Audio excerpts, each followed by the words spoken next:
वो शो करता है कि आप कोई ऐसे कंपनी में वर्क करेंगे बेस्ड ऑन डिटेल, हम्म। जिसमें डेटा एनालिटिक्स, एआईएमएल या मार्केटिंग का कहीं ना कहीं पार्ट इन्वॉल्व होगा। या फिर हम्म। दूसरा ऐसा हो सकता है कि that can be more to do with logistics. This to कोई ऐसा प्रोफेशन है जो पार्शियल या फुली आप कोरिलेट कर पा रहे हैं इसमें से? रेलवेज में हूँ अभी। अच्छा, नौकरी हो गई लॉजिस्टिक्स। 12 दिन। हाँ, वन एंड ओनली जॉब। बीच में प्लेसमेंट हुआ था कॉलेज से एक फॉरेन एमएनसी कंपनी में, जिसमें डिजाइन था, design analysis. I am an officer in railways. Okay, so the second option is correct, हाँ, logistics. Logistics, yes, railways proper. Siblings में टोटल में टू सिबलिंग्स है ना? नहीं sir, I I got to know when I got older there was a younger sibling, only 1 year younger, who had passed away at the age of 1 due to pneumonia. तो अब मैं single तो ही मतलब हूँ। देवर हाँ। Two, technically two siblings but you are one now. Yes, yes, yes, yes, he passed away You topped this exam 2000। 2013 14 cycle, is it? नहीं, 12 में एग्जाम लिखा था, 13 में इंटरव्यू दिया और 13 में ही रिजल्ट आया, 13 में ही ज्वाइन किया। Exam I wrote 2013 in. 14 cycle, जी 2013 जी। 14 वाला साइकिल आया ना इसमें?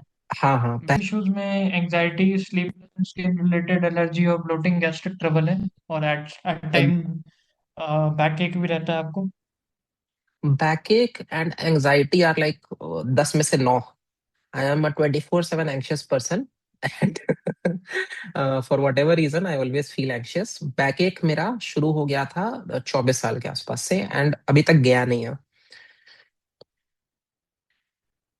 Bloating not so much. Make sense. Not so much, जी जी। Medical in paternal family? Paternal family, yes, my बुआ, या रादर फूफा बोलना चाहिए, फूफा is a doctor for 30-40 years now in Dhanbad. And शादी के बाद मेरे साले काफी रिनाउंड डॉक्टर हैं दिल्ली में। कोई ऐसा पर्सन है जो कोई और प्रोफेशन में हो बट वो टीचिंग नहीं तो ट्रेनिंग डेवलपमेंट की प्रोफाइल में वर्क कर रहे हो, या सिखा रहे हो या Hmm, कुछ? कोई ऐसा आइडिया है आपको? सिखाने वाले तो एक बहुत, मतलब मेरे दादाजी के भाई के बेटे हैं, अब तो रिटायर कर गए। ही वॉज इन सीबीएसई, तो he is very academically blessed. लेकिन अदरवाइज कोई भी नहीं है टीचिंग में। मेरी मामी स्कूल टीचर हैं, अब रिटायर करेंगे 2-4 साल में। 17 अक्टूबर से लेकर 2018 जनवरी फरवरी के बीच में कोई टेम्पररी ब्रेक या कोई रिलेशनशिप वगैरह से रिलेटेड कुछ इवेंट हुआ था उस टाइम, उसके आसपास? या 2018 ब्रेक नहीं के हुआ था, नवंबर से शादी पोस्टपोन हुई 2019 थी। अप्रैल के बीच में? जी जी, शादी का ओरिजिनल डेट 17 में था, नवंबर में, which what postpone to March 18। 4 महीना ओके। शादी डिले हुई थी ऑन अकाउंट ऑफ लॉजिस्टिक्स, कोई झगड़ा झंझट नहीं, नॉर्मल। पोस्ट मैरिज भी आया होगा 2018 के अक्टूबर से 2019 अप्रैल के बीच में, लाइक एनी हाँ, मिसकम्युनिकेशन या ट्रबल, है ना? वो लगा रहता है somehow every 1 to 2 years। But वहां पर एग्रीवेट हुआ था फर्स्ट टाइम काफी ज्यादा कि बहुत, लग रहा था कि खत्म ही हाँ। हो जाएगा। लोग 21 के जून से 2022 के जनवरी के बीच में भी एग्रीवेशन हुआ था। उस समय बहुत सीरियस हुआ था।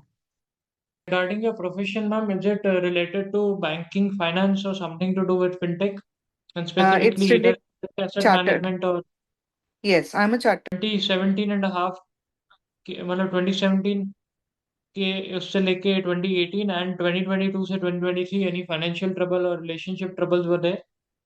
Yes, so 2017 I got married and then I changed my city from Mumbai to Delhi, and then I was facing job related troubles, like I was not able to fit there, and culturally it was a bit different. So I was facing trouble, and then I moved to Australia in 2019. I got the job, but within a year I was made redundant and I lost my job, and I was without job for 1.5 year. And that's the time when I got divorced also. So financially, I am uh, i I don't have anyone to depend on, so my family is dependent on me as well. And I was going through financial trouble from 2019 to sorry, 2020 to 2022. So 1.5 year almost I was going through trouble. Did you also face issues with your bosses and management?